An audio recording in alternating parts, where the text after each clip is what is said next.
आणि ती महापौर साहेब मला देतील. हा, कारण मुख्यमंत्री महोदयांनी मी त्यांच्याशी चर्चाही केली. आता हे तुम्हाला करायचं आहे, तुम्ही मला जागा द्या, मी मेडिकल कॉलेजसाठी परवानगी देखील आणतो. आणि हे येत्या 5 वर्षात मी तुम्हाला तुमच्या सगळ्यांच्या सहकार्याने आशीर्वादाने करून दाखवेन, एवढं नक्कीच सांग. आणि म्हणून पुन्हा एकदा या कार्यक्रमाच्या माध्यमातून सगळ्यांचे आभार व्यक्त करेन आणि सगळ्यांना सांगेन की जरी हे छोटं मोठं काम असलं, परंतु या सगळ्या कामांमध्ये आपला सगळ्यांचा खूप मोलाचा वाटा आहे. आमच्या नंदिनीताईंनी सांगितलं त्यांचा खालीचा वाटा असेल, काही असेल, असं नाही ताई. महिला खूप महत्वाच्या असतात, लक्षात ठेवा. एक महिला, इंदिरा गांधी सारखी महिला जेव्हा या देशाची पंतप्रधान झाली तेव्हा ती जगाचे अध्यक्ष झाले, हे लक्षात ठेवा. म्हणजे त्यांचं विजन होतं त्यावेळेच्या स्ट्रॉंग, या जगातील स्ट्रॉंग पंतप्रधान म्हणून इंदिरा गांधी होतं. जे आहे ते सत्य स्वीकारायचं, नाकारायचं नाही. आज मी शुभेच्छा अभिनंदन करतोय. बाजूला काल्हेर गाव आहे ना, जेव्हा काल्हेर गावात ते स्टेडियम गार्डन झालं माहित आहे ना, तेव्हा मी त्यावेळेचे सरपंच होते, काय त्यांचं नाव काय सांगतो, श्रीधर पाटील. हा, श्रीधर पाटीलचं मी अभिनंदन केलं, त्याचं कौतुकही केलं. का? चांगलं काम केलं. जे चांगले करतात त्याचं अभिनंदन करायचं, त्याचं कौतुक करायचं, त्याच्या पाठीवर थाप द्यायची, जेणेकरून त्यांनी आणखी चांगले काम करावे ना. आज काल्हेरमध्ये टीएमटी बस चालू नाही केल्या, आम्ही केले ना. श्रेय घेणाऱ्यांना मी डायरेक्ट जाहीररित्या सांगतो. आज पाण्याची ती पाईपलाईनचा विषय होता, किती एमएलडी वाढला, किती वाढला तो, बरोबर आहे. त्याच्यासाठी पाठपुरावा कोणी केला? सगळं ना. मी अजून या सगळ्या नेत्यांना सांगतो, जे फुकटचे श्रेय घ्यायचं, ज्यांना मी नारेल बाबाच बोलतो, त्यांना मी सांगतो श्रेय नाही घ्यायचं.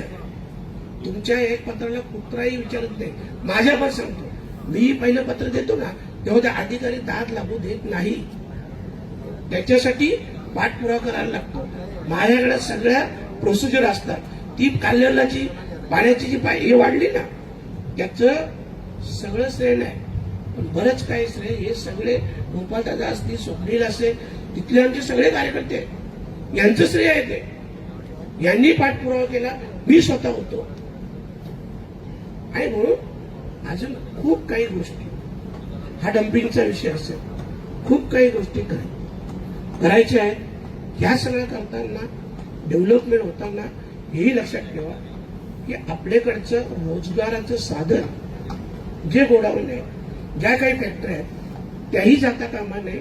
आज त्या जाऊन कॉलेजन इमारती उभ्या राहतील, पण उद्याचं काय,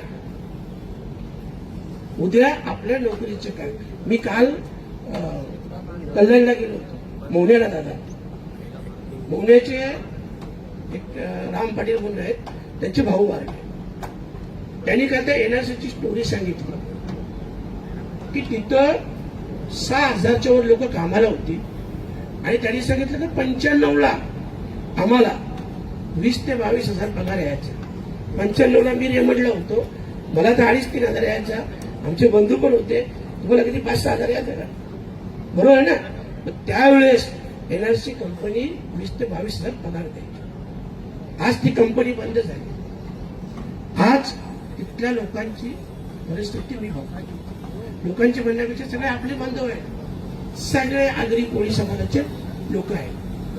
आणि म्हणून सांगतो, काल्हेरला पूर्ण टोलेजन इमारती उभ्या करतात, हरकत नाही, परंतु इथं जे काही गोडाऊन होते, जी काही इंडस्ट्री होती, तीही सांभाळायला आपण गरजेचं आहे. ती जर गेली तर उद्या काम काय करायचं. म्हणून या सगळ्यांचं समन्वय हे असायला पाहिजे. जेव्हा कुठलीही डेव्हलपमेंट होतो, ती डेव्हलपमेंट तुमच्या माझ्या बोटावरून बुलडोजर फिरवून जाणारी डेव्हलपमेंट नका. डेव्हलपमेंट असायलाच आहे, त्याच्या विरोधात मी नाही. एक आताचा विषय चालू आहे, त्याची मी पुढच्या आठवड्यात प्रेस कॉन्फरन्स घेईल, त्या भूमीवाडचा, त्याच्याविषयी मी प्रेस कॉन्फरन्स स्वतः घेणार आहे. कारण मी जो विरोध केलाय, आज 100, 150, 200 बिल्डर हे भिवंडी तालुक्यातील आहे. एकाच बिल्डरवर मी ऑब्जेक्शन घेतलं. आणखी 2 बिल्डर आहेत, त्यांच्यावरही घेणार आहे. यांच्यावरच काय घेतलं हे समजायला कपिल पाटीलला दुसरा जन्म घ्यायला लागेल. मी थोडक्यात सांगतो, मी पुढच्या आठवड्यात प्रेस कॉन्फरन्स घेईन. थोडक्यात सांगतो, मी जेव्हा माहिती काढली ना, भिवंडी न्यायालयात 54 दावे दादा या बिल्डरचे प्रलंबित आहेत शेतकऱ्यांच्या विरोधात. Kongaon police station